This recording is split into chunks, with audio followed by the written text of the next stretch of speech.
ચોટીલામાં હાઈકોર્ટના કોર્ટ સાઇઝના કાગળ અને ફોન્ટ વાપરવા આદેશની વિરુદ્ધમાં ચોટીલા બાર એસોસિએશને ઠરાવ કરી આ હુકમને રદ કરવાની માંગ કરી હતી। કોર્ટ પરિસરમાં વકીલોએ સૂત્રોચ્ચાર સાથે અચોક્કસ મુદ્દત માટે કોર્ટની કામગીરીથી અળગા રહેવાની જાહેરાત કરવામાં આવી। અહેવાલ જગદીશસિંહ ઝાલા, ચોટીલા।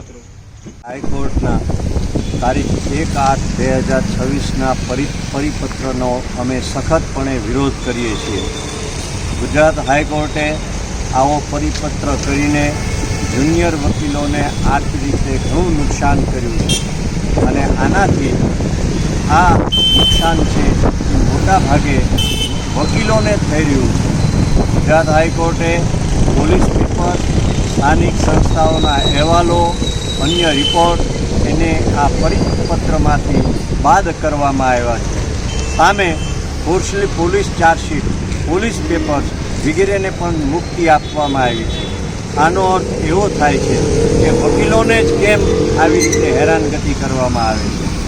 ગુજરાતભરમાં ચોટીલા બાર એસોસિએશને આ પરિપત્રનો સૌ પ્રથમ વિરોધ નોંધાવી અને અચોક્કસ મુદત સુધીનો ઠરાવ પસાર કરી કોર્ટ કાર્યવાહીથી અલિપ્ત રહેલ છે।